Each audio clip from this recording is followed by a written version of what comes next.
जय हिंद साथियों, स्वागत है आपको हमारे चैनल पीसी से दर्पण पे। आज का जो सेशन देख रहे हैं यहाँ पे बिहार बीएड एंट्रेंस एग्जाम के लिए यह जो सेट प्रैक्टिस है अरिहंत पब्लिकेशन का, ये 3 नंबर सेट है। तो आइए इस सेशन को लगाते हैं और देखते हैं कि स्कोर क्या रहता है हम लोग का। तो देखिए, ये संयुक्त प्रवेश परीक्षा CET बीएड 2024 के लिए राज्य स्तरीय बीएड द्विवर्षीय है।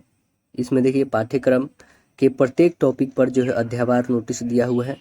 6 सॉल्व पेपर दिया है जो मैंने पहले ही करा चुका है, और 3 प्रैक्टिस सेट जो आज खत्म होने वाली है। अब जो है प्रैक्टिस सेट के लिए 3000 MCQ बच गए। ये भी आप लोग के कमेंट के अनुसार ये जल्दी ही होने वाला है।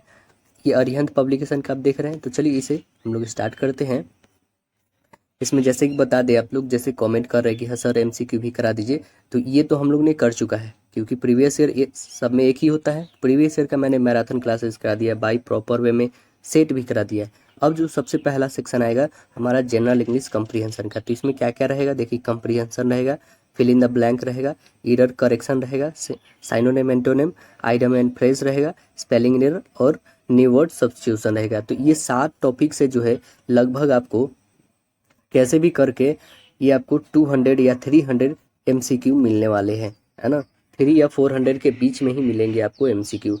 तो हम लोग बहुत ही जल्द लाने वाले हैं ये सेशन को मैराथन क्लासेस के रूप में। उसके बाद हिंदी, फिर सेक्शन, फिर टीचिंग एप्टीट्यूड रहेगा, फिर रीजनिंग रहेगा हम लोग का, फिर जनरल अवेयरनेस रहेगा। ये सभी क्लासेस हम लोग की होगी, बहुत ही जल्द होगी, क्योंकि आप लोगों की एग्ज़ाम भी आ चुकी है। 26 जून से स्टार्ट भी हो चुकी है आप लोगों की एग्ज़ाम। एडमिट कार्ड वगैरह आ गया है, उसका लिंक मैंने टेलीग्राम चैनल पे डाल दिया। यदि आप नहीं डाउनलोड करे हैं अभी तक तो डाउनलोड जल्दी से जल्दी जाकर करिए, और देखिए चेकआउट करिए कि आपका कहाँ पे कौन से सिटी में दिया है ना, वो ताकि जान पाए और एग्ज़ाम के और अच्छे से प्रिपेयर कर पाएँ कि हाँ नज़दीक है या दूर है। चलिए हम लोग 3 नंबर सेट को आज बनाते हैं, देखते हैं कि स्कोर क्या रहता है। आप हमारे चैनल पर नए दोस्तों सब्सक्राइब कर लीजिएगा, ताकि नेक्स्ट ऑन वीडियो सबसे पहले आप तक पहुँचेगी। तो आइए इस 120 क्वेश्चन को लगाते हैं, और स्कोर अपना कमेंट सेक्शन में जरूर बताइएगा कि 120 में आप लोग का कितना सही हुआ।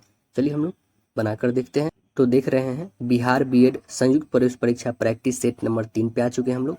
टोटल 120 क्वेश्चन मिलने वाले हैं। सभी प्रत्येक प्रश्नों के लिए 1 अंक आधार जो है निर्धारित किए गए हैं। चलिए, नेगेटिव मार्किंग होती नहीं है। हमारा डायरेक्शन पहले दिया है कि 1 से लेकर 5 तक क्वेश्चन बनेगा। इस पैसेज को हम लोग केयरफुली पढ़ते हैं। तो चलिए पैसेज को पढ़ते हैं और देखते हैं इस पैसेज में क्या बोला गया है।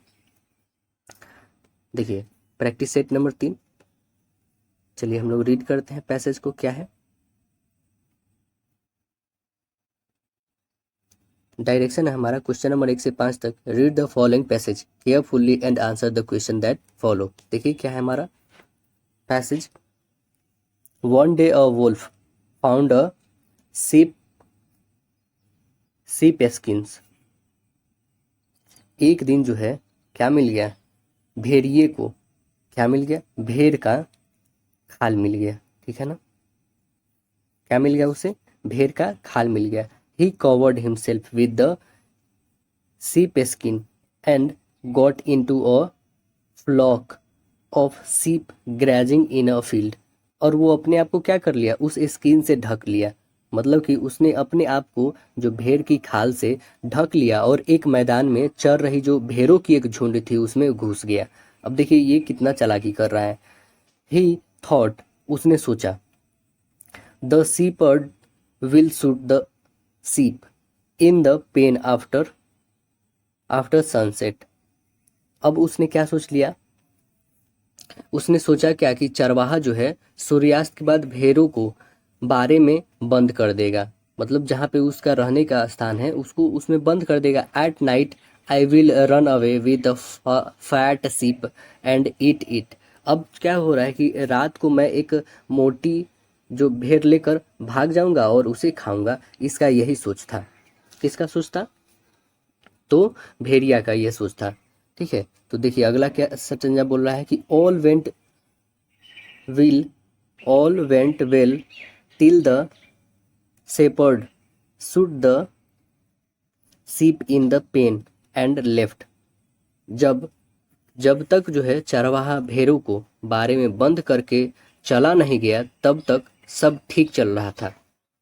The wolf waited patiently for the night to advance and grow darker. अब भेड़िया जो था वो धैर्य पूर्वक क्या करने लगा, रात बढ़ने और अंधेरा होने का इंतजार कर रहा था कि कैसे रात हो और हम अपने कर्तव्य का निर्वहन करें। मतलब वो जो उस काम के लिए आया था उस काम को वो करे। क्या काम के लिए आया था, ताकि वहां से वो जो है भेड़ को जो खाल पहन लिया था वो भेड़िया वो लेकर के वहां से भाग सके, है ना, अपने भोजन के लिए। But then an unexpected thing happened. अब देखिए क्या हो रहा है। जो वो इंतजार कर रहा था कि और रात हो और उसे लेके भागेंगे, लेकिन तभी एक जो है अप्रत्याशित घटना हो जाती है। मतलब जो अनचाहे घटना हो जाती है, अनएक्सेप्टेड, उसको नहीं चाहते हुए वो घटना हो गई। तो देखिए वो घटना क्या है। One of servant one of the servant of the shepherd entered the pen. अब क्या होती है कि चरवाहे का एक नौकर जो है बारे में घुस गया। क्या करता है, चरवाहे का जो नौकर था वो कहाँ पे घुस गया, जो बारह था, जहाँ पे भेड़िया के रखा जाता था वहां पे, है ना, उसमें घुस गया। His master had send him a bring a fat ship for supper. अब क्या क्या उसके मालिक ने उसे रात के खाने के लिए एक मोटी भेड़ लाने के लिए भेजा था। कैसा भेड़, मोटी भेड़। और ये जो कवर करके रखा था, ये जो कवर किया था भेड़ की खाल से, वो कैसा लग रहा था, वो मोटा लग रहा था सबसे।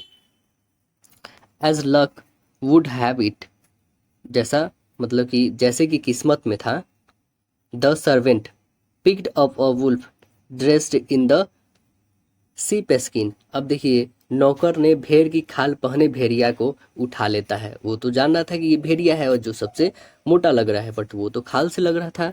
That night the shepherd and his guests had wolf for supper. अब उस रात जो है चरवाहे और उसके मेहमान के पास रात के खाने में भेड़िया था। तो देखिए यहाँ पे जो था ये क्या था, आया कुछ और कामों से था और चला कुछ और कामों से, ये दूसरे कामों के लिए, इसलिए जो है कि ये सोचा था कुछ और करेंगे, जब तक एक नौकर घुस जाता है और वो उसे ही लेके चला जाता है। उसके मालिक ने भेजा था क्या, कि वैसा हमें चाहिए भेड़िया जो कैसा हो, जो बहुत ही मोटा तगड़ा हो, और इसने कवर कर रखा था भेड़ की खाल से, इस कारण ये लग रहा था सबसे मोटा, तो इसलिए इसी को उठा कर लेके चला गया। और लेकिन जो मालिक और नौकर था वो क्या चीज़ को खाया था, भेड़िया को नहीं बल्कि भेड़ को खाया था। ठीक है ना। तो इसी से जुड़े हमारा जो है इंपॉर्टेंट क्वेश्चन देखिए क्या है, इसे हम लोग सॉल्व करते हैं। तो देखिए क्या क्वेश्चन है। क्वेश्चन क्या है कि व्हाई डिड द क्वेश्चन है why did the wolf cover himself with the sheep skin and get into a flock of sheep। अब देखिए इसमें क्या पूछ रहा है कि भेड़िया ने खुद को भेड़ की खाल क्यों ढक लिया और भेड़ों के झुंड में घुस गया। तो ये तो हमको पता है कि क्यों कर लिया, ताकि वो इसलिए किया ताकि वो वहां से भेड़ को उठा सके, है ना। भेड़ की खाल इसलिए ना पहना था ताकि अपने भोजन के लिए उसे ले सके वहां से। देखिए क्यों किया था। तो पहला देखिए क्या दिया है कि he wanted to look this beautiful sheep. क्या वह सुंदर भेड़ की तरह दिखना चाहता था, बिल्कुल गलत। सुंदर भेड़ की तरह क्यों दिखेगा। He wanted to eat a sheep, मतलब कि क्या, वह एक भेड़ खाना चाहता था, बिल्कुल सही, वह एक भेड़ खाना चाहता था। तीसरा देखिए, he wanted to enter into the pen, क्या वह बारे में घुसना चाहता था। चौथा क्या है हमारा, he wanted to make friend with the sheep, नहीं, वो क्या वो भेड़ों की दोस्ती करना चाहता था, बिल्कुल नहीं। यानी आंसर क्या बन रहा है, आंसर हमारा राइट आंसर बी बन रहा है ना।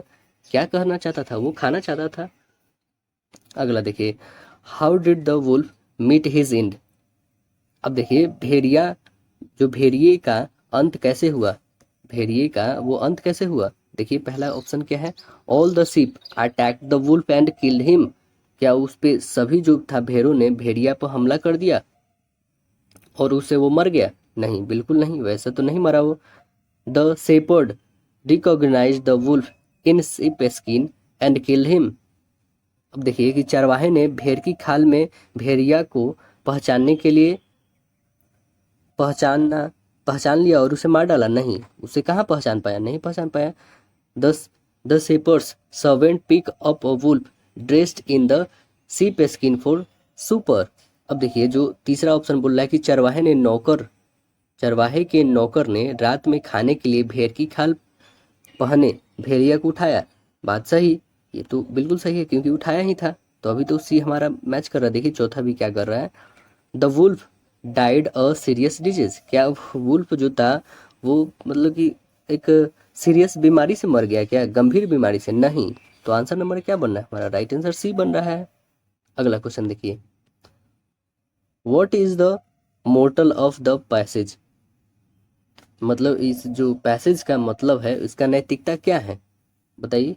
नैतिकता क्या है? An evil design has an evil end, मतलब एक बुरे इरादे का अंत बुरा होता है। दूसरा देखिए, pen is mightier than the word sword, मतलब जो है कलम तलवार से अधिक शक्तिशाली है। तीसरा है, माइट इज राइट, मतलब पराक्रम सही है। चौथा क्या है, डाइड डाई इन हार्नेस, मीन्स कहने का मतलब क्या है, डाई इन हार्नेस मतलब हार्नेस में मरना। बताइए आंसर क्या बनेगा इसका? करेक्ट आंसर क्या होगा इसका?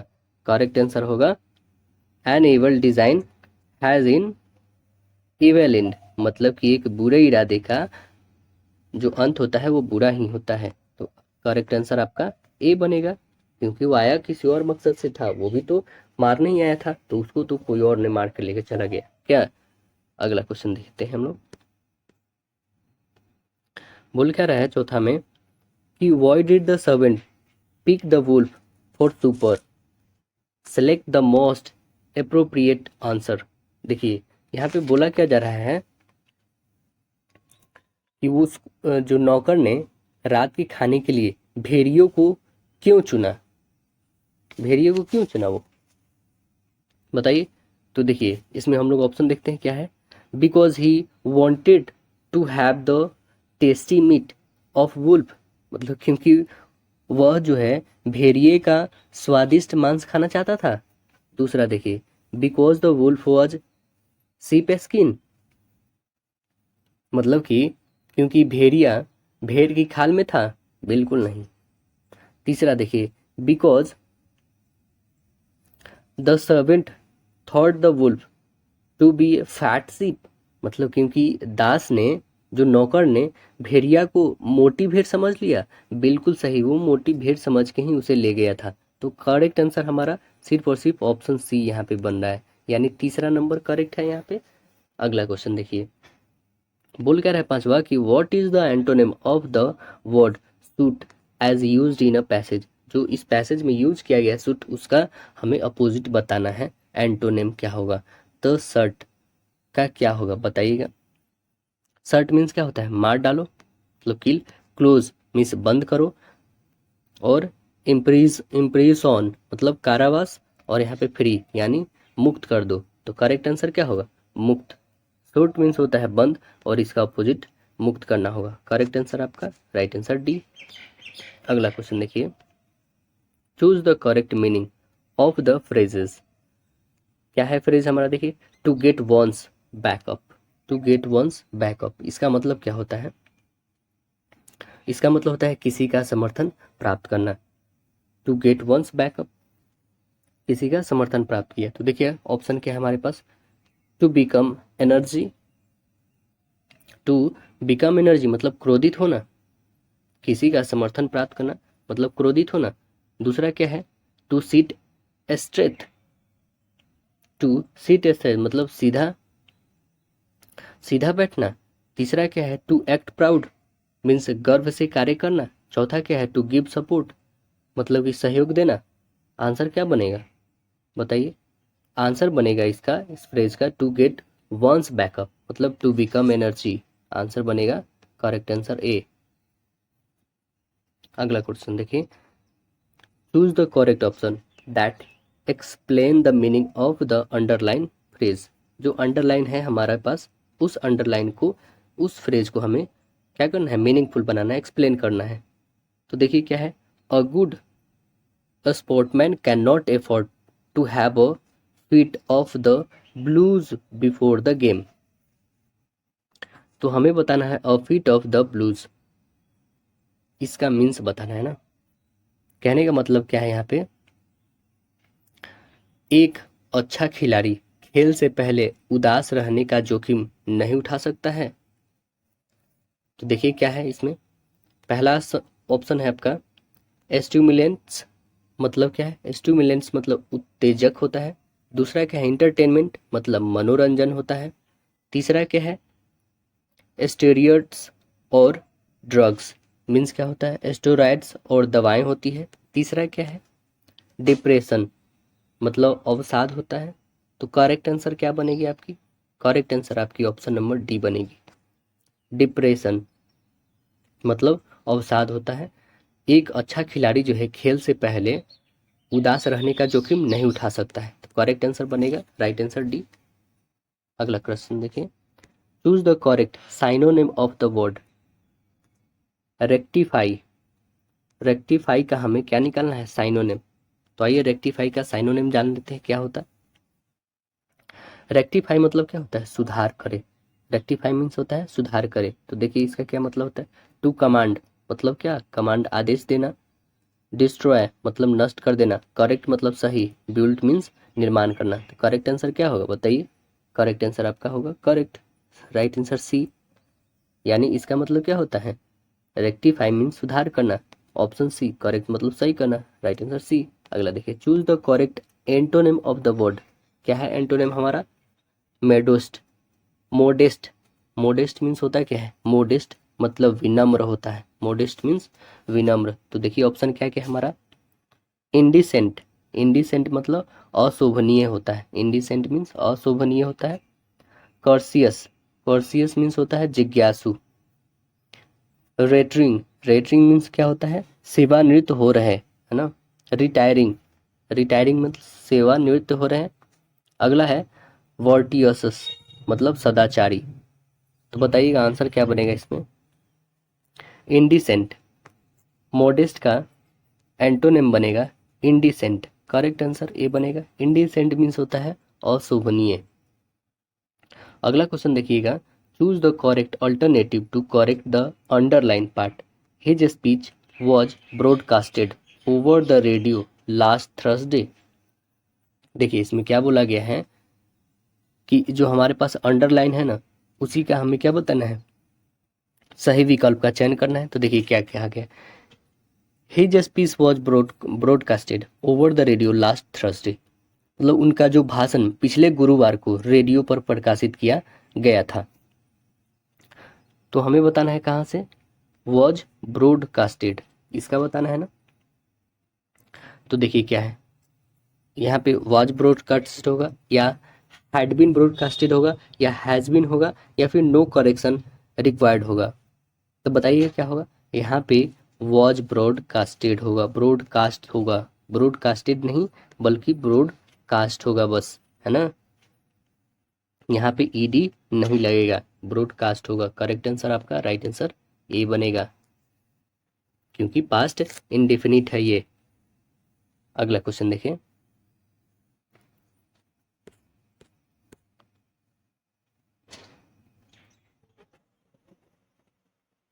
नेक्स्ट क्वेश्चन बोल रहा है कि आई don't believe what he dash. I don't believe what he dash, बताइए यहाँ पे क्या बनेगा, मुझे उस पर विश्वास नहीं है।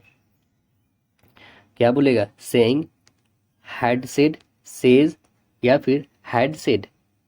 तो यहाँ पे बनेगा I don't believe what he says. Correct answer C बनेगा।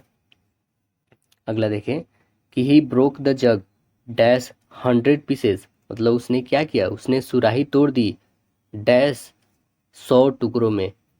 तो क्या होगा, उसने जग या सुराही बोल सकते हैं, कुछ भी बोलिए, जग या सुराही 100 टुकड़ों में तोड़ दिया। तो क्या बनेगा, एन, इनटू, एट या ऑफ। तो करेक्ट आंसर क्या बनेगा यहाँ पे, इनटू। 100 टुकड़ों में तोड़ा ना, तो करेक्ट आंसर बी बनेगा यहाँ पे, he broke the jug into 100 pieces. Correct answer B. अगला देखें, they arrived late dash the airport, मतलब वे हवाई अड्डे पर देर डैश से पहुंचे। तो देखिए इन, ऑन, विथ या एट। करेक्ट आंसर क्या होगा यहाँ पे, करेक्ट आंसर बनेगा एट, राइट आंसर डी होगा। They arrived late at the airport, मतलब वे हवाई अड्डे पर देर के साथ पहुंचे। करेक्ट आंसर बनेगा हमें देर, देर पर पहुंचे ना। हाँ, तो करेक्ट आंसर बनेगा देर पर पहुंचे। अगला देखिए, choose the one which can be substitute for the given sentence. क्या है हमारे पास सेंटेंस देखिए, one who is cute, one who is cute like a women. कहने का मतलब क्या है कि जो बिल्कुल एक महिला की तरह है ना, जो एक बिल्कुल महिला की तरह है, उसे क्या कहेंगे हम लोग, बोलिएगा। एफिमिनेट, एफिमिनेट मीन्स होता है क्या है, एफिमिनेट। और दूसरा क्या है, एमिकुलेट, मतलब छीन होना, एमिकुलेट। तीसरा क्या है, जाइनोक्यूट, गाइनोक्वाइट, गाइनोक्वाइट होगा, और नॉन ऑफ दीज। तो आंसर क्या बनेगा यहाँ पे, आंसर हमारा बनेगा none of these. Right answer बनेगा option D, one who is quite like a woman, मतलब वह जो है बिल्कुल एक महिला की तरह है। तो इसका करेक्ट आंसर डी बनेगा, इनमें से कोई नहीं। अगला प्रश्न देखिए, choose the correctly spelled word. हमें देखना है कि इसमें सबसे सही वर्ड कौन है ना। तो देखिए सही इसमें कौन वर्ड है,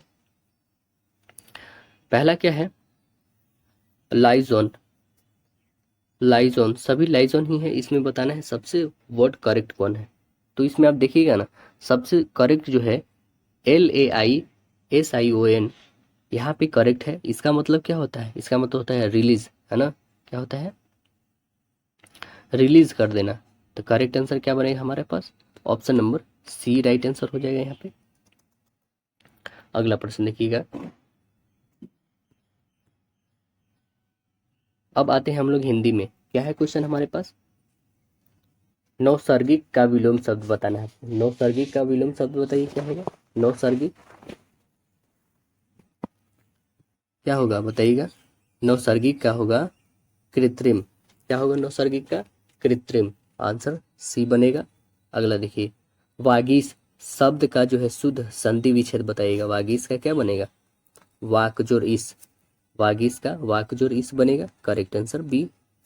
अब देखिए, एकाएक में कौन सा समास है, एकाएक में बताइए कौन सा समास है, अव्ययी भाव समास है। करेक्ट आंसर सी बनेगा, अव्ययी भाव समास।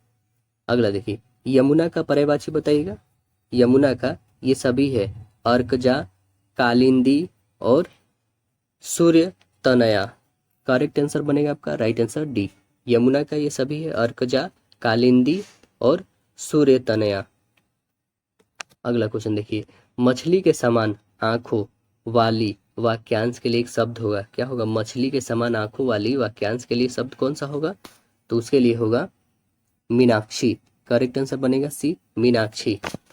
अगला देखिए, किए हुए उपकार को मानने वाला के लिए कौन सा शब्द होगा, किए हुए उपकार को मानने वाला, कृतज्ञ। करेक्ट आंसर बनेगा कृतज्ञ।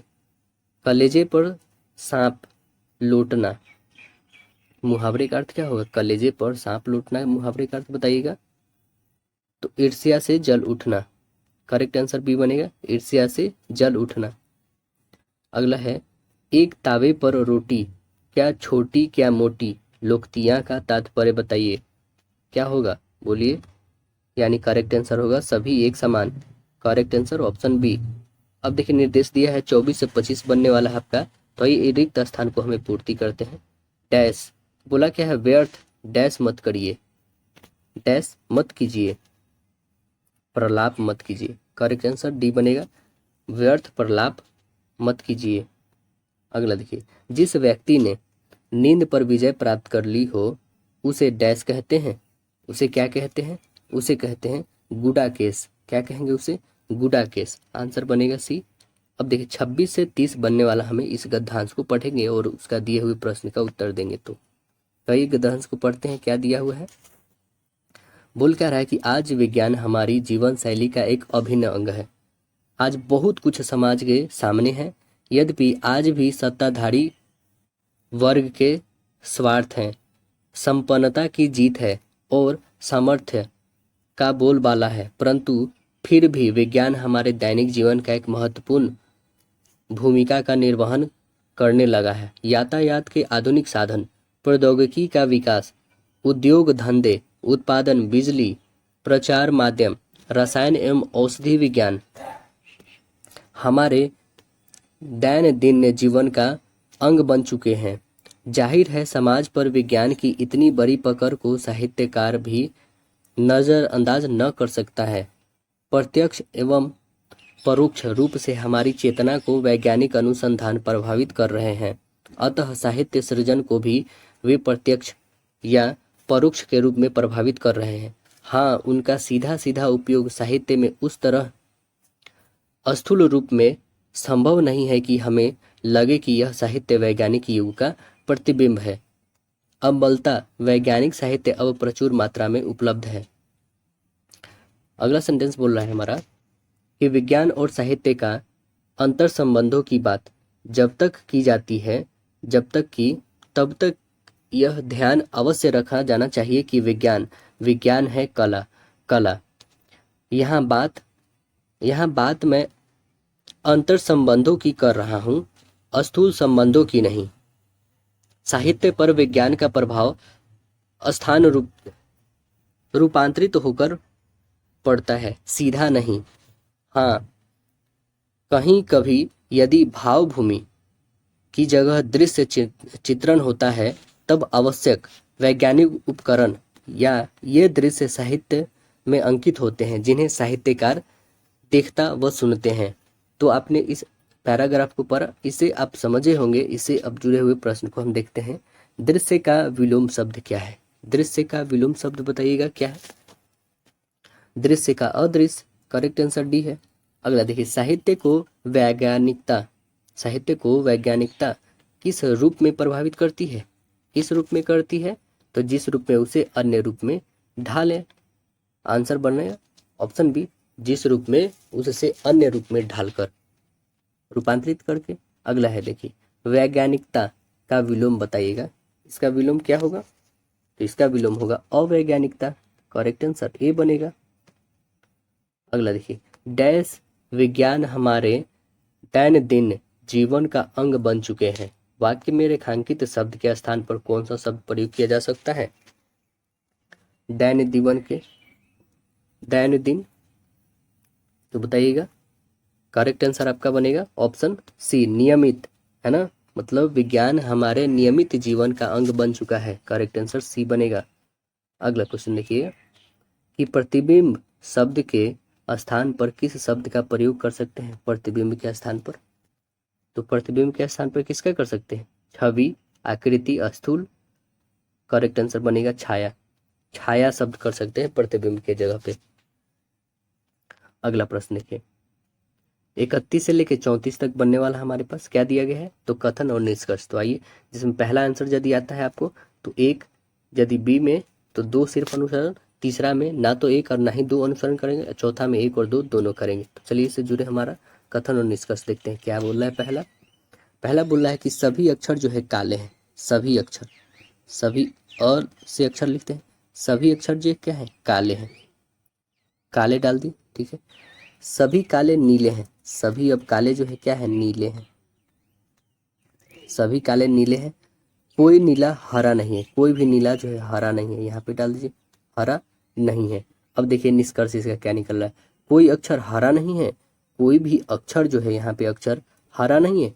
क्या करेक्ट आंसर है? हाँ बिल्कुल करेक्ट है, क्योंकि ये नहीं है, पूरे अलग है ना, तो आंसर पहला मिल गया। देखिए दूसरा क्या बोला, अधिकतर नीले काले हैं। अधिकतर नीले जो है, ये अधिकतर नीले जो है काले हैं नहीं, बल्कि कुछ नीले काले हैं। तो ये भी बोल सकते हैं, अधिकतर हो भी सकते हैं ना। तो करेक्ट आंसर क्या बन गया? ये भी हो गया। तो हमारा क्या निकला? दोनों निकला ना। तो निष्कर्ष 1 और 2 दोनों निकला, यानी आंसर क्या बन गया? राइट आंसर हमारा डी निकल गया। अगला क्वेश्चन देखिए, क्या बोल रहा है कि कोई मेज जो है लकड़ी नहीं है। कोई मेज, यहाँ पे मेज हम लोग डालते हैं, कोई मेज लकड़ी नहीं है। यहाँ पे लकड़ी डालिए, कोई मेज जो है लकड़ी नहीं है। और कुछ लकड़ियाँ जो है कुर्सियाँ हैं। कुछ लकड़ियाँ क्या है? कुर्सियाँ हैं। तो यहाँ पे डालिए कुर्सियाँ हैं, ठीक है। अब बोल रहा है सभी कुर्सियाँ पत्थर है। सभी कुर्सियाँ जो है क्या है? सभी कुर्सियाँ पत्थर है। निष्कर्ष क्या निकाला हमारा कि कोई पत्थर जो है मेज नहीं है। कोई भी पत्थर जो है मेज नहीं है। क्या करेक्ट है? कोई पत्थर मेज नहीं है। तो ये तो बिल्कुल दिख रहा है कि नहीं है। दूसरा देखिए, कुछ पत्थर जो है, कुछ पत्थर लड़कियां हैं, कुछ पत्थर लड़कियां हैं, ये करेक्ट होगा। क्यों? क्योंकि यहाँ पे जो है पत्थर और मेज से हमारा कोई इसमें कथन ही नहीं दिया है, इस कारण हम लोग इसको नहीं रिलेट करेंगे। यानी कि सिर्फ और सिर्फ दो हमारा इसमें फुलफिल कर रहा है ना। क्योंकि यदि मेज से रिलेटेड हमारा पत्थर का कुछ संबंध दिया रहता तब तो हम बनाते ना। तो इसलिए करेक्ट आंसर बस दो बनेगा हमारा, यानी ऑप्शन नंबर क्या आएगा? ऑप्शन हमारा बी अनुसरण करेगा, है ना, ऑप्शन बी होगा। अगला प्रश्न देखिए, अगला क्वेश्चन हमारा क्या बोल रहा है? कथन है कि सभी तारे जो है ग्रह है, सभी तारे ग्रह है, सभी तारे ग्रह है, सभी ग्रह चंद्रमा है, चंद्रमा है, और कोई चंद्रमा जो है सूर्य नहीं है। यहाँ पे सूर्य नहीं है। अब देखिए, सभी तारे सूर्य हैं, सभी तारे जो है सूर्य हैं, बिल्कुल नहीं। दूसरा देखिए, कोई चंद्रमा तारा नहीं है, कोई भी चंद्रमा जो है तारा नहीं है, बिल्कुल है, कुछ तो है। तो ये भी गलत, यानी ये ना तो एक और ना ही दो, यानी करेक्ट आंसर क्या बनेगा हमारा? ऑप्शन नंबर सी बन जाएगा। अगला देखिए, अगला है हमारे पास कथन कि कुछ कंप्यूटर कीबोर्ड है, कुछ कंप्यूटर जो है, कुछ कंप्यूटर जो है हमारे पास क्या है? कीबोर्ड है, कीबोर्ड है। और कुछ कीबोर्ड जो है क्या है? वायरस है। कुछ कीबोर्ड जो है हमारे पास क्या है? वायरस है। और कुछ वायरस जो है स्विच है, कुछ वायरस जो है स्विच है। तो देखिए निष्कर्ष क्या निकल रहा है?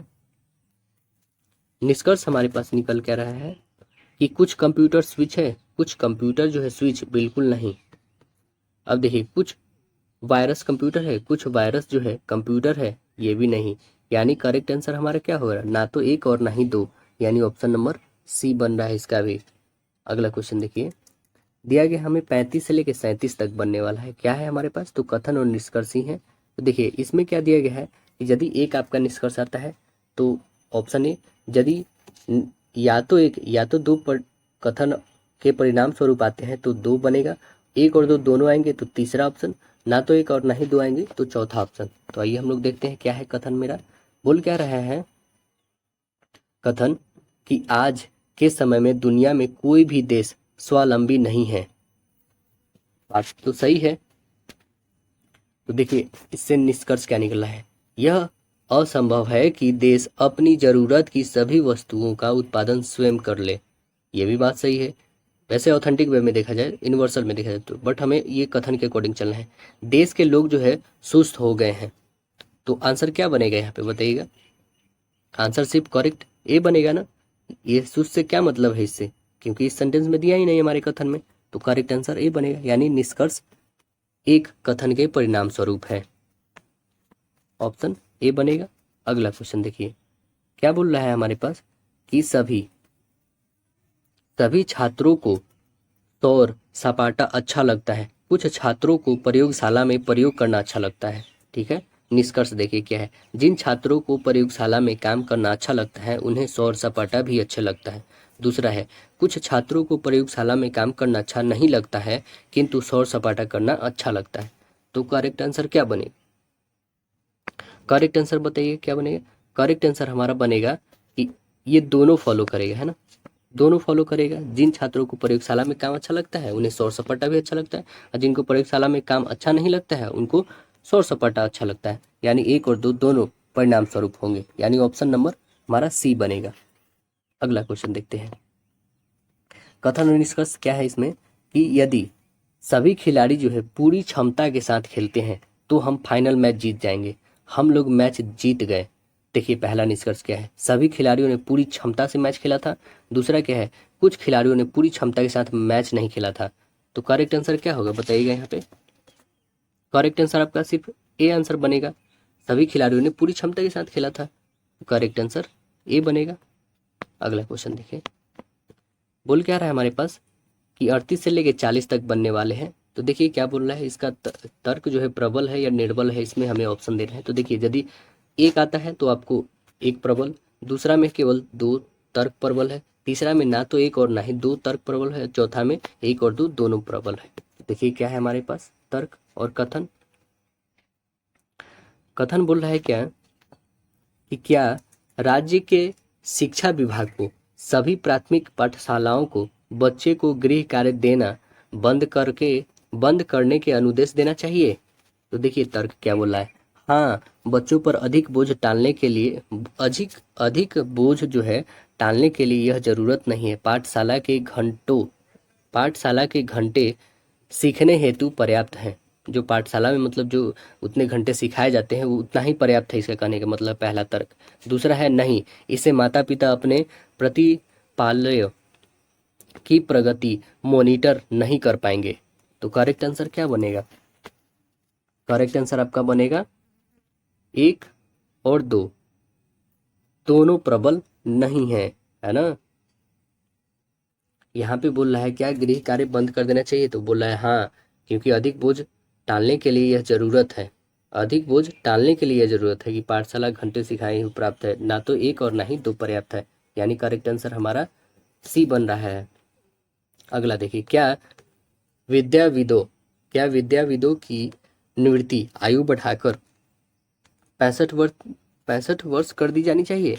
तर्क बोल रहा है पहला नहीं, गैर विद्याविद जिनकी निवृत्ति आयु सीमा कम है उनके लिए यह नवाजिब होगा। दूसरा बोल रहा है हाँ, अनुभवी विद्याविद जो है राष्ट्र की बौद्धिक संपत्ति को बहुत योगदान दे सकते हैं। तो करेक्ट आंसर क्या बनेगा? करेक्ट आंसर हमारा ये बनेगा नहीं, गैर विवादित जिनकी निवृत्ति आयु सीमा कम है उनके लिए यह नवाबजित होगा ना। अगला प्रश्न देखें, क्योंकि जल्दी ये रिटायर होंगे तो उसे जो कम एज का जो वैकेंसी है उन लोगों के लिए प्रॉफिट होगा। अगला प्रश्न देखिए, कथन क्या बोल रहा है कि क्या प्राइवेट कॉलेज में प्रवेश हेतु प्रबंधकों का कोटा बढ़ा दिया जाना चाहिए। तर्क बोला नहीं, इससे योग्य विद्यार्थी अच्छे कॉलेज में प्रवेश पाने से वंचित रह जाएंगे। दूसरा बोला हाँ, यदि कॉलेज स्वयं निधिकृत है तो उन्हें प्रवेश हेतु अपने स्वयं के मापदंड निर्धारित करने की छूट जो है होनी चाहिए। तो करेक्ट आंसर बोल क्या रहा है कि कोई भी प्राइवेट कॉलेज में प्रवेश हेतु प्रबंधकों को कोटा बढ़ा दिया जाना चाहिए। नहीं, करेक्ट आंसर ये बनेगा नहीं, इससे जो है योग्य विद्यार्थी अच्छे कॉलेज में प्रवेश पाने से वंचित रह पाएंगे। बात तो सही है, यानी करेक्ट आंसर ए बनेगा। अगला प्रश्न देखिए, हमें बनाना है 41 से लेकर 43 तक क्वेश्चन को। तो देखिए हमारे पास कथन और पूर्व धारणाएं दिया हुआ है। यदि आपका करेक्ट आंसर ए आता है तो उसे बताना है कि केवल पूर्व धारणा एक अंतर्निहित है, दूसरा में 2 निहित है, और तीसरा में ना तो 1 और ना ही 2 निहित है, चौथा में 1 और 2 दोनों निहित है। तो देखिए हमारे पास क्या है कथन क्या है कि संस्था के बहुत से कर्मचारियों ने उच्च शिक्षा लेने के लिए 2 वर्ष के विशेष विराम अवकाश के लिए आवेदन दिए हैं। ठीक है, देखिए पूर्व धारणाएं क्या है। हो सकता है प्रबंधन इससे अधिकांश कर्मचारी का अवकाश मंजूर न करे। बात सही है, नहीं करेगा। क्यों करेगा इतना दिनों का? हो सकता है ये कर्मचारी विराम अवकाश के दौरान अपनी शिक्षा पूरी कर लेंगे। तो करेक्ट आंसर हमारा राइट आंसर यहाँ पे बी बनेगा, है ना। केवल पूर्वधारणा 2 इसमें निहित है, ऑप्शन नंबर बी बनेगा। अगला देखिए, कथन क्या है हमारे पास, मौजूदा आर्थिक स्थिति के कारण अधिकांश निजी कंपनियों ने अपने कर्मचारियों के वेतन में पिछले वर्ष के लिए वार्षिक वृद्धि करने के खिलाफ जो है विरोध किया है। पूर्व धारणाएं क्या है? हो सकता है बहुसंख्यक कर्मचारी फैसले के खिलाफ विरोध प्रदर्शन करने के लिए अपनी नौकरी छोड़ देंगे। दूसरा है, हो सकता है ये कंपनी अगले वर्ष वेतन में वृद्धि की घोषणा करे। तो करेक्ट आंसर क्या बनेगा हमारा? करेक्ट आंसर बनेगा हमारा ऑप्शन नंबर 1 और 2 दोनों हो सकता है। मतलब कि हो सकता है बहुत जब संख्या हो जाएगी कर्मचारी फैसले के खिलाफ विरोध प्रदर्शन करने में अपनी नौकरी छोड़ देंगे। बात सही है। और हो सकता है ये कर्मचारी अगले वर्ष वेतन में वृद्धि की घोषणा करे। तो करेक्ट आंसर 1 और 2 दोनों, यानी करेक्ट आंसर डी बनेगा। दोनों हो जाएगा यहाँ पे, यानी कि हमारा पूर्व धारणा 1 और 2 दोनों निहित है इसमें। अगला प्रश्न देखिए, 43 क्या बोल रहा है कि कॉलेज प्रशासन ने सभी छात्रों को कॉलेज परिसर के भीतर सेल फोन का प्रयोग बंद करने के अनुदेश दिए हैं। पूर्व धारणाएं क्या है? हो सकता है छात्र परिसर में सेल फोन का प्रयोग बंद कर दे। दूसरा क्या है? हो सकता है छात्र कॉलेज परिसर में सेल फोन का प्रयोग करते रहें। तो आंसर क्या बनेगा? करेक्ट आंसर बनेगा आपका राइट आंसर ए। हो सकता है छात्र परिसर में सेल फोन बंद कर दे, सेल फोन का प्रयोग करना बंद कर देंगे, यानी करेक्ट आंसर आपका ए बनेगा। अगला प्रश्न देखिए, अगला दिया है हमारे पास 44 से 45 बनेगा। क्या दिया है गया है, देखिए इसमें परिच्छेद दिया गया है ना, और इससे जुड़े देखिए परिच्छेद क्या है, तो यदि आपका परिच्छेद में बोल रहा है यदि अनुमान निश्चित रूप से सत्य है अर्थात वह दिए गए तथ्यों का उचित रूप से अनुसरण करते हैं। दूसरा क्या है, यदि अनुमान संभवतः सत्य है, यदि दिए गए तथ्यों के संदर्भ में तो निश्चित रूप से सत्य है नहीं है, सत्य नहीं है ना, निश्चित रूप से सत्य नहीं है। यदि अनुमान संभवतः असत्य है, यदि दिए गए तथ्यों के संदर्भ में निश्चित रूप से असत्य है, असत्य नहीं है। अगला देखिए, यदि अनुमान निश्चित रूप से असत्य है अर्थात दिए हुए तथ्यों का संभवतः अनुसरण नहीं करता है अर्थात वह दिए गए तथ्यों के विपरीत जाता है। तो देखिए हम लोग परिच्छेद को पहले पढ़ते हैं, उससे पता चलेगा कि क्या दिया गया है इसमें। परिच्छेद बोल रहा है क्या कि हृदय वाहिनी संबंधी रोग इतने अधिक प्रचलित हो गए हैं कि वस्तुतः सभी व्यवसायों में ऐसे कर्मचारियों के होने की संभावना है जो इस रोग से पीड़ित हैं या उन्हें यह रोग हो सकता है। शोध बताते हैं कि जिन लोगों की दिल का दौरा पड़ता है उसमें जो है 50 से 80% अपने काम पर लौट आते हैं ना। हालांकि यदि वे पहली भारी शारीरिक श्रम करते रहे तो ऐसा संभव नहीं भी हो सकता है। ऐसे मामलों में जहां आवश्यक हो ऐसे कर्मचारी को उचित रूप से नौकरी पर रख कर हल्के कामों पर लगाया जा सकता है ना। इसी प्रकार जिन कामों में शारीरिक कार्य न भी हो तो भी अधिक दबाव तनाव वाले काम से बचना चाहिए। हृदय रोग वाले कर्मचारी की कार्य संबंधी भूमिकाओं के जो है निहितार्थ के प्रति मानव संसाधन प्रबंधकों को जागरूक करना चाहिए। तो देखिए इससे जुड़े क्या है हमारे पास, इस परिच्छेद से जुड़े हुए क्वेश्चन बोल क्या रहा है इससे जुड़ा हुआ कि जो कर्मचारी हृदय वाहिनी संबंधी रोग से पीड़ित होते हैं वे अधिकांशतः जो है काम पर लौटने में असमर्थ होते हैं। तो आंसर क्या बनेगा हमारा, करेक्ट आंसर बनेगा ऑप्शन नंबर आपका राइट आंसर डी बनेगा यहाँ पे। यदि अनुमान निश्चित रूप से असत्य है अर्थात दिए हुए तथ्य का संभवतः अनुसरण नहीं करता है अथवा वह दिया गया तथ्य के विपरीत जाता है, यानी करेक्ट आंसर डी बनेगा। अगला क्वेश्चन देखें, हृदय वाहिनी संबंधी रोगों से पीड़ित कर्मचारी तनावपूर्ण स्थितियों को संभालने में असमर्थ होते हैं। आंसर क्या बनेगा हमारा, तो आंसर बनेगा हमारा राइट आंसर बी बनेगा यहाँ पे। यदि अनुमान संभवतः सत्य है, यदि दिए गए तथ्य के संदर्भ में निश्चित रूप से सत्य नहीं है, करेक्ट आंसर बी बनेगा। अगला क्वेश्चन देखिएगा, दिया क्या है हमारे पास निर्देश की 46 से लेकर 47 तक बनेगा। पहले हमें देखना है कि कथन और कारण को पढ़ना है। तो देखिए पहला यदि आंसर आता है कथन और कारण दोनों सत्य हैं और कारण जो है कथन की उचित व्याख्या करता है। दूसरा क्या है, कथन और कारण दोनों सत्य है और कारण जो है कथन की उचित व्याख्या नहीं करता है। तीसरा क्या है, कथन सत्य है लेकिन कारण असत्य है। चौथा है कि कथन असत्य है लेकिन कारण जो है सत्य है। तो देखिए इससे जुड़े क्वेश्चन क्या है हमारे पास, क्वेश्चन है हमारे पास क्या, कि सिल्वर को तार बनाने में प्रयोग नहीं किया जाता है। कारण क्या है, सिल्वर एक बुरा सुचालक है। तो करेक्ट आंसर क्या बनेगा, कथन सत्य है लेकिन कारण जो है इसका असत्य है। ये बुरा सुचालक थोड़े है, बहुत ही अच्छा सुचालक है सिल्वर। तो करेक्ट आंसर बनेगा राइट आंसर सी। अगला देखिए, अगला कथन बोल रहा है कि भारत में लोग अपना प्रतिनिधि स्वयं चुनते हैं। कारण क्या है, भारत एक लोकतांत्रिक देश है। तो आंसर क्या बनेगा हमारा, आंसर बनेगा कथन और कारण दोनों सत्य है और कारण जो है कथन की उचित व्याख्या करता है। तो करेक्ट आंसर क्या बनेगा हमारा, राइट आंसर ए बनेगा इसका। अगला क्वेश्चन देखिए, 48 में बोल क्या रहा है कि हमारे पास दिया गया है, देखिए यहाँ पे कारण और उसके प्रभाव दिए गए हैं ना। तो देखिए क्या है कारण, कि पिछले कई दिनों से निरंतर जो है मूसलाधार वर्षा ने खरी हुई रबी की फसल को बर्बाद कर दी है। देखिए दूसरा क्या बोला है, सरकार ने किसानों के नुकसान की जांच करने एवं उनको कुल राहत देने के लिए एक कमेटी को नियुक्त किया है। तो आंसर क्या बनेगा, कथन 1 कारण और कथन 2 प्रभाव है, यानी करेक्ट आंसर क्या बनेगा, कथन 1 जो है यह कारण है और दूसरा क्या है, प्रभाव है। तो करेक्ट आंसर बनेगा right answer A.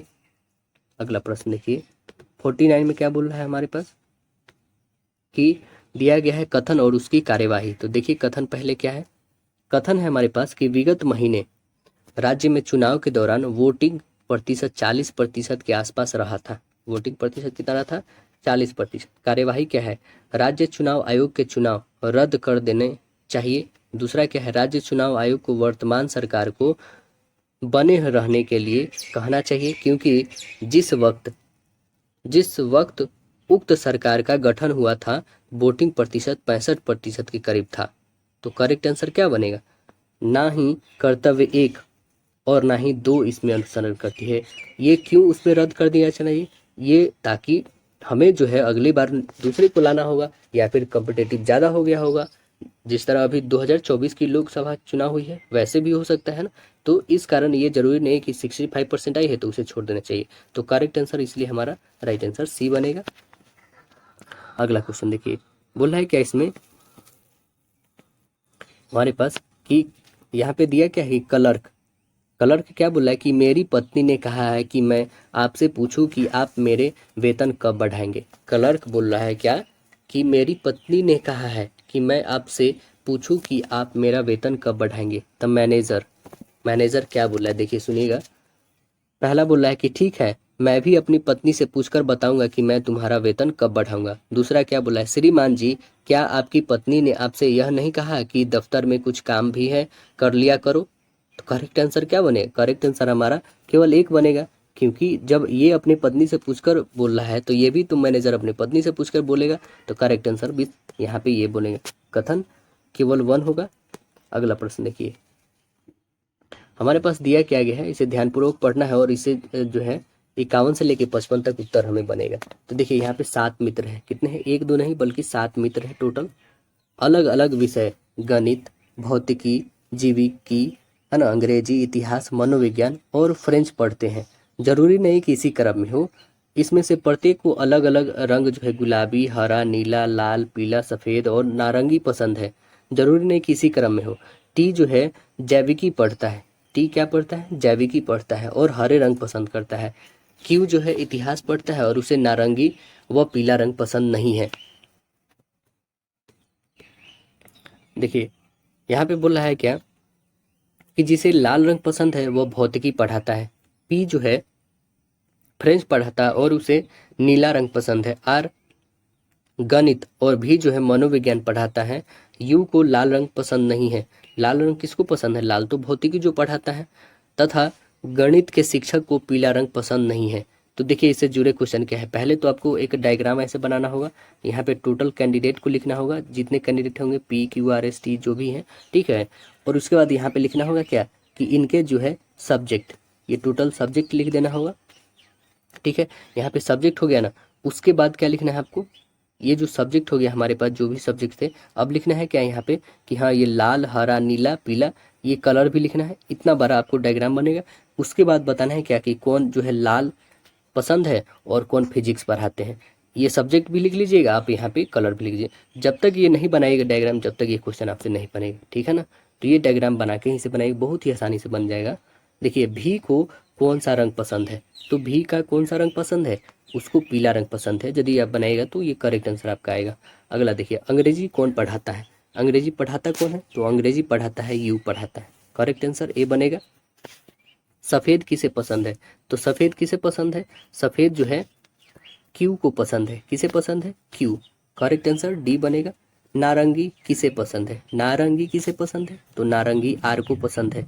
Correct answer B होगा। निम्नलिखित में से कौन सा जो है संबंध सही है, कौन संबंध सही बताइएगा। तो संबंध सही जो आएगा आपका यू जो है गुलाबी और अंग्रेजी, मतलब गुलाबी रंग उसे पसंद है और अंग्रेजी पढ़ाता है, यानी आंसर बनेगा करेक्ट आंसर बी होगा। अगला क्वेश्चन देखिएगा, बोला जैव मंडल में सभी जीवित जातियां जीवित रहने के लिए एक दूसरे से परस्पर संबंधित और निर्भर रहती है। इस जीवन आधारित तंत्र को क्या कहते हैं, उसे कहते हैं परितंत्र। आंसर ए बनेगा, क्या कहेंगे उसे, परितंत्र कहेंगे। गुलरुखी के उपनाम से कौन कविताएं लिखता है, कौन लिखता था, गुलरुखी के उपनाम से जो है कौन कविताएं लिखता था? तो यह लिखते थे सिकंदर लोदी। कौन लिखते थे? सिकंदर लोदी लिखते थे। अगला क्वेश्चन देखिए, प्लास्टिक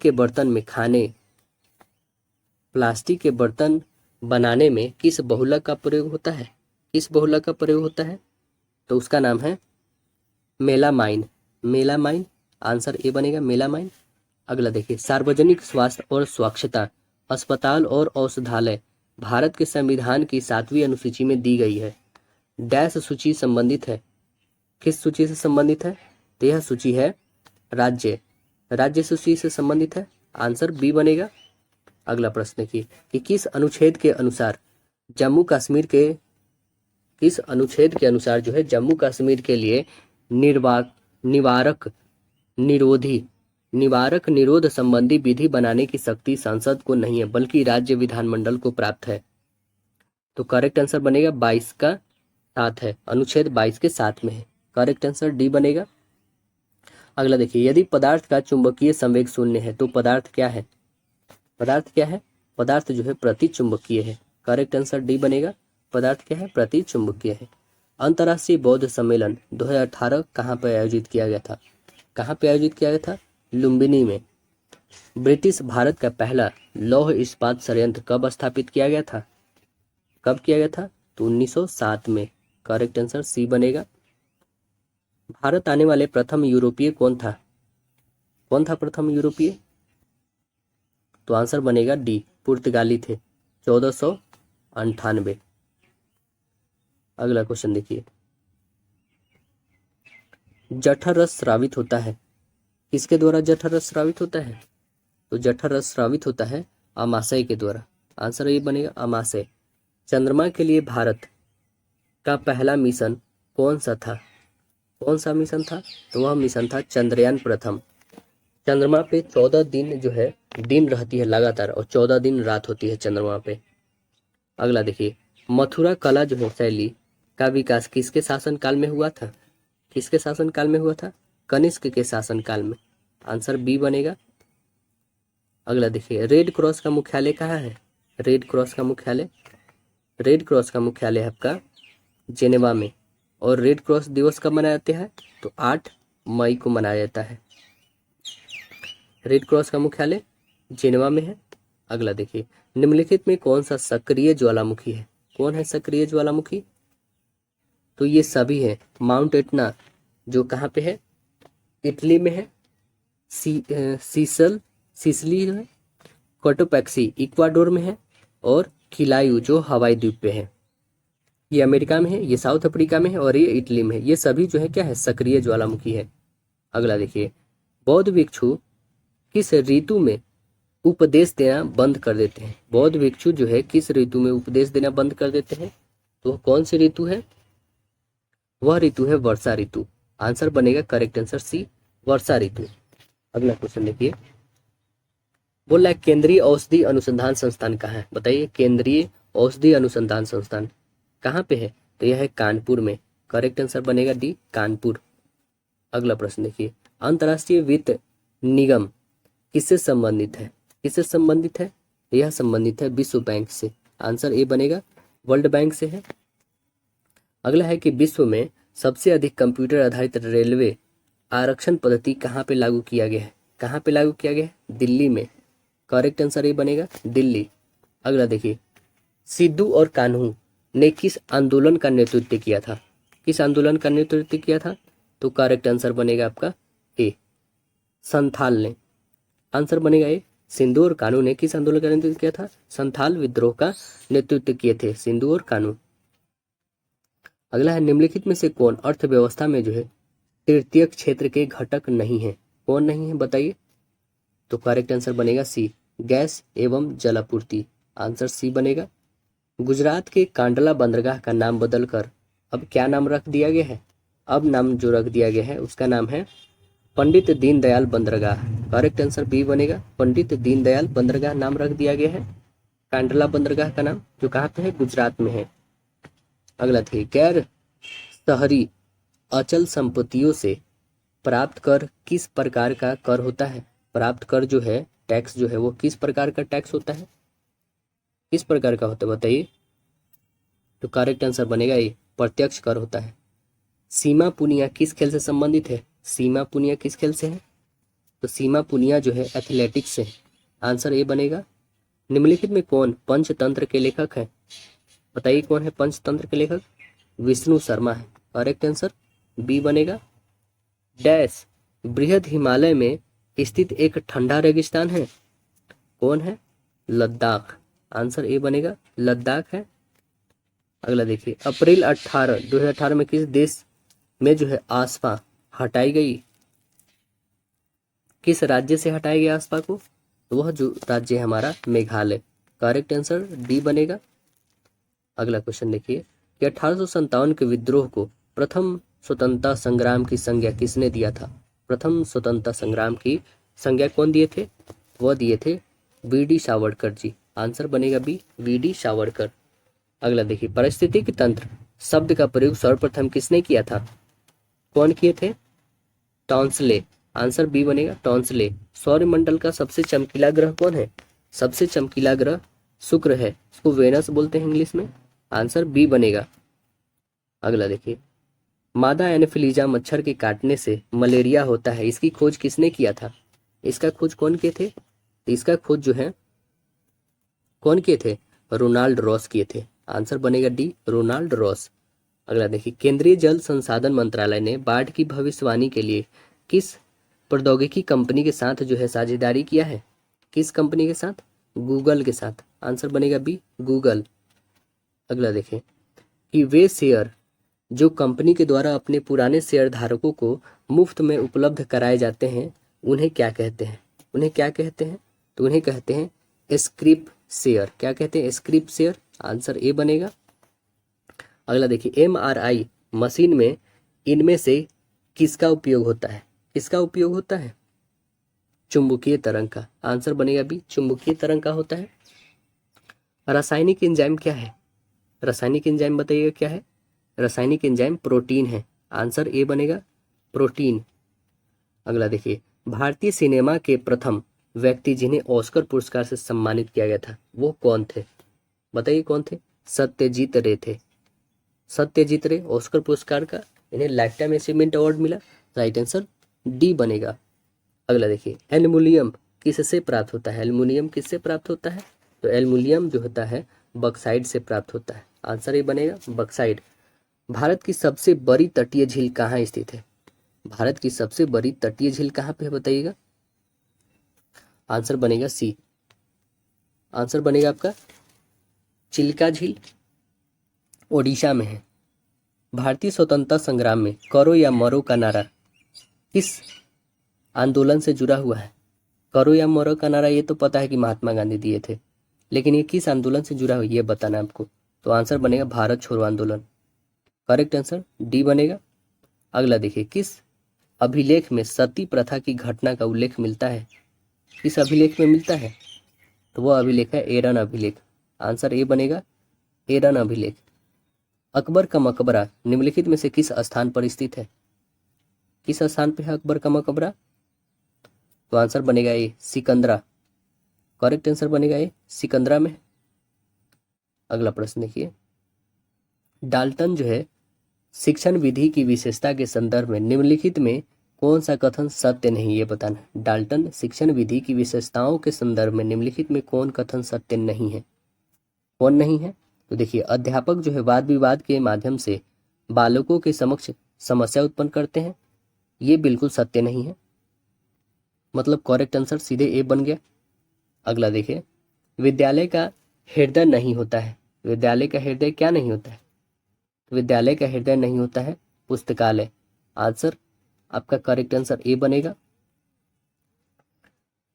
अगला प्रश्न देखिए, शिक्षण प्रक्रिया का प्रमुख घटक है। शिक्षण प्रक्रिया का प्रमुख घटक है कौन है वो? तो वह घटक है ये सभी, संप्रेषण, पाठ्यपुस्तक और सहायक प्रणाली। आंसर बनेगा डी। आधुनिक विद्यालयों में कैसलों का अधिगम प्रदान किया जाता है। कैसलों का अधिगम प्रदान किया जाता है जब उनकी आवश्यकता होती है तब। आंसर ए बनेगा करेक्ट आंसर। अगला देखिए, प्रधानाध्यापक किसके साथ संवाद स्थापित करता है। किसके साथ करते हैं? तो अभिभावक के साथ, छात्रों एवं समुदाय के साथ और सहायक अध्यापक के साथ। करेक्ट आंसर डी बनेगा यहाँ पे, सभी के साथ। निम्नलिखित में कौन सा या कौन से मानव संसाधन नियोजन के तत्व हैं? कौन से हैं बताइए? जनशक्ति का आंकलन, कार्मिकों की भर्ती तथा चयन, संप्रेषण, उपयुक्त सभी। करेक्ट आंसर बनेगा डी, उपयुक्त सभी। अगला देखिए, निम्नलिखित में किसका संबंध जो है सूक्ष्म शिक्षण से नहीं है? किसका संबंध नहीं है? तो आंसर बनेगा आपका ए, परमाणविक शिक्षण प्रक्रिया से। करेक्ट आंसर ए बनेगा। अगला क्वेश्चन देखिए, एक शिक्षक के लिए सबसे अधिक चुनौतीपूर्ण क्या है? बताइए, सबसे ज्यादा चुनौतीपूर्ण क्या है? विद्यार्थियों को गृह कार्य के लिए तैयार करना। आंसर बनेगा करेक्ट आंसर सी।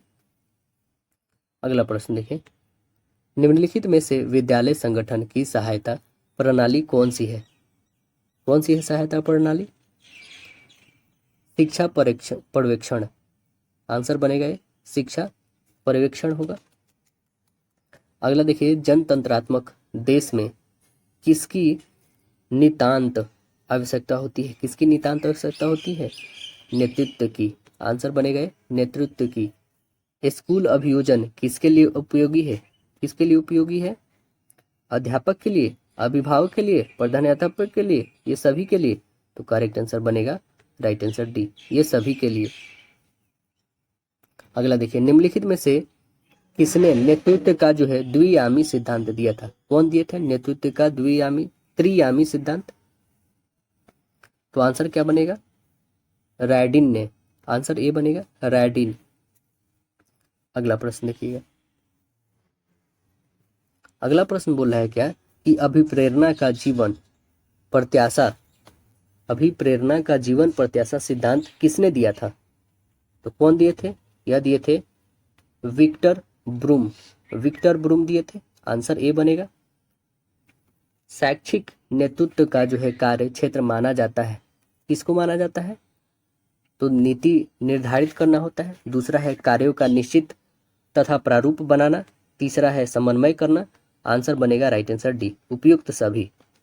अगला देखिए, सकल शिक्षण की सबसे अनिवार्य शर्त क्या है? सबसे अनिवार्य शर्त क्या है? तो सबसे अनिवार्य शर्त है संचार कौशल। आंसर बनेगा डी, संचार कौशल। अगला देखिए, बोल क्या है? निम्नलिखित कथन और कारण के आधार पर सही उत्तर का चुनाव करना है।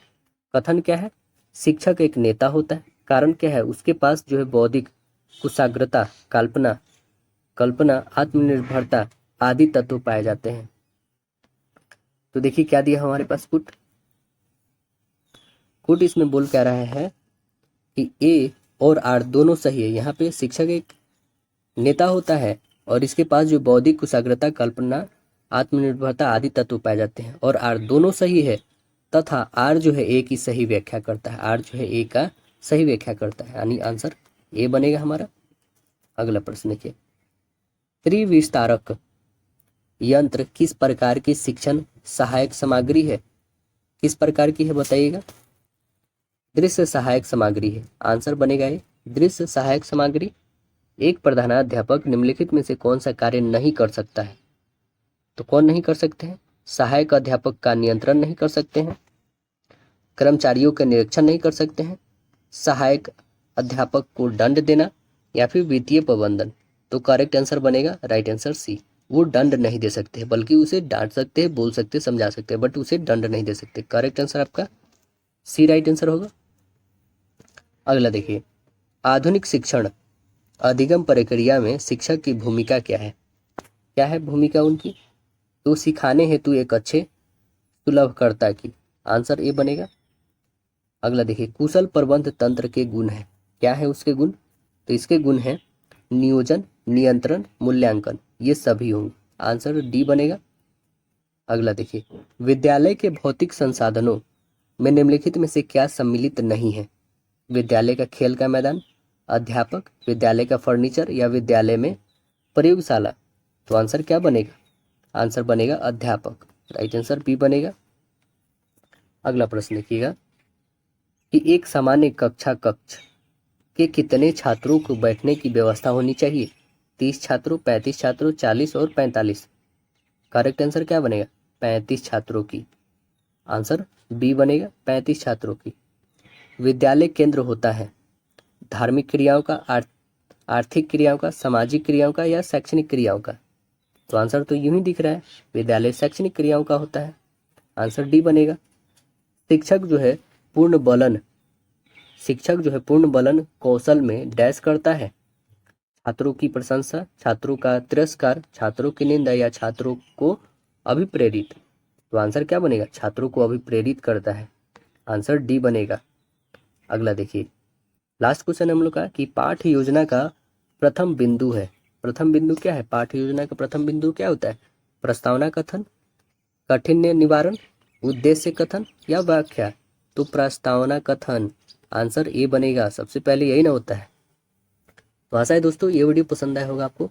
फिर मिलते हैं अगले सेट में, जब तक के लिए धन्यवाद। देखिए जो अगला आने वाला है हम लोग का, वो हम लोग क्या करने वाले हैं, तो हिंदी भाषा है ना। हिंदी भाषा से जो भी आपका MCQ बनने वाला है वो हम लोग कर लेंगे, या फिर 400 बने या 500 बने, जो भी, या ये दोनों के बीच में बने, जितना भी MCQ बनेगा ये बिहार बीएड के लिए अति महत्वपूर्ण है।